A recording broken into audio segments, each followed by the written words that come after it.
Josh. I'm from Massachusetts, and yeah, I get you like want to make a deal with Putin, but I was wondering like, I don't know. There's been a lot of things in the past where kind of like Russia has kind of not really honored their agreements. Like in 1994, when Ukraine like agreed to give up their nukes in exchange for like territorial sovereignty, and when Putin a long time ago he said he wouldn't invade Ukraine, and then there was the Minsk I and II agreements, and the Minsk II agreements, Russia said that they would like they would hold elections and they would withdraw their heavy equipment. They didn't, and they kept shelling the Ukrainian side. So I was wondering, like, why do you think that Putin would like they would honor any of those agreements? Yeah, it's a good question. So, at the risk of getting into a lot of detail here that may take us down a rabbit hole, these are some of the most important questions the next commander-in-chief is going to have to contend with. So let's talk about Minsk I and Minsk II. I think we have been more offside on Minsk I and Minsk II than Vladimir Putin has. In fact, Angela Merkel disastrously in late 2021 said Minsk was really just about, her words not mine, biding our time, and we've been arming Ukraine to the teeth in the meantime. But you talk about the 1994 Budapest Memorandum. First of all, it's not a treaty, but we have more than fulfilled our obligations to that Budapest Memorandum. It's 2 pages long. Just take a look. It's non-explicit commitments that will generally recognize the border of Ukraine. I'm sorry, spending 10 times more than their annual GDP on just their defense, the United States supplying that, that's pretty darn close to more than fulfilling our obligations of the Budapest Memorandum. When nobody's talking about James Baker's 1990 not 1 inch commitment not to move Ukraine 1 inch past Germany, and yet NATO has expanded far more after the fall of the USSR than it ever did during the existence of the USSR, when NATO's purpose was supposedly to contain the USSR in the first place. And so that's a long way of saying. Why do they want to join NATO, though? What's that? Why do you think those countries would want to join NATO? They want to join NATO because they like to free ride on the United States of America. Who doesn't? Everybody loves a free lunch from Uncle Sam. But Uncle Sam has turned into Uncle Sucker, okay? And I don't want Uncle Sam to be Uncle Sucker. I want Uncle Sam to stand for the interests of our citizens. I mean, let's just talk. I mean, you're dragging me into the rabbit hole, which I love. But as you drag me in, we'll get into details, right? More than half of NATO countries don't even meet their NATO-level commitment for percentage of GDP spent on U.S. military spending. More than half of them don't even spend 2% a year on GDP. So we're paying, and by the way, Europe, actually, they have the capability.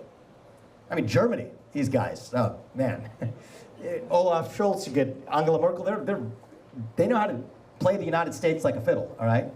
The Pied Pipers of Hamelin come in pairs. Between Zelensky and Germany, they're really 2 sides of the same coin. The real problem is we're being played, right?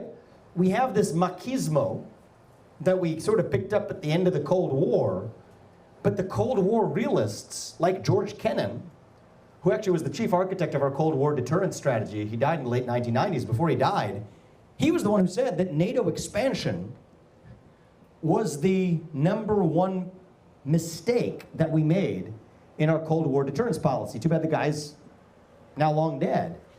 He's the kind of person we actually need. I mean, when I'm looking for my Secretary of State, and I'm already looking, we got job openings. Anybody want to chat afterwards? We're staffing our federal government already, but it's hard, actually. Because you've got to have a liberal hegemony model of foreign policy with neocons effectively staffing both parties. I'm going to be on that debate stage next week. On the issue of Ukraine, it's not that different. If you're Joe Biden, Liz Cheney, or somebody in between, traditional guy in the Republican Party, half that stage, if not more of it's going to be on the same side of this question. And so I think that that's part of the reason why we have repeatedly failed over and over again, because we've failed to define the purpose of our military or our foreign policy. So I favor a modern Monroe Doctrine. What does that mean? You don't mess with the United States on our own soil or in the Western Hemisphere. Chinese spy balloon, not okay with it. Chinese spy base in Cuba, not okay with it. Chinese-made fentanyl coming across with Mexican drug cartels across our southern border, killing 50 times the number of people this year of fentanyl poisoning, of the number who died on 9/11, not okay with it. Chinese ownership of farmland, turning our children into a bunch, or grandchildren, into a bunch of Chinese serfs. I'm not okay with it. Chinese control of the Panama Canal. I'm not okay with it. If you don't hear, releasing man-made viruses from a bioterrorism lab in Wuhan that shuts us down for an extended period of time and kills hundreds of thousands of Americans. I'm not okay with it. You'd have hell to pay for it if you mess with the United States on our own home turf. But that has to be the priority, rather than fighting somebody else's war in God knows where for what reason we can only guess. $5 million bribe comes back down to that for Ukraine. That's really the choice and the reorientation we face in our foreign policy. And the last thing I'll say on this, you really got me going on this, so thank you. I appreciate it. What's your name? Josh, yeah, I just want. How old are you, young man? I'm 23. Yeah, I just want to say that 1990 that wasn't in an official treaty, what James Baker said. And neither was the Ukraine 1994 Budapest Memorandum, right? Okay. And so I like that you're really well educated on this. You are better at you're making better arguments to me than I get from like CNN or MSNBC on a given night. So thank you for that, because most of them just look like I'm saying like a deer in the headlights. Like they. Oh, thank you. Yeah, this guy's training me for the debate. She said, I like that.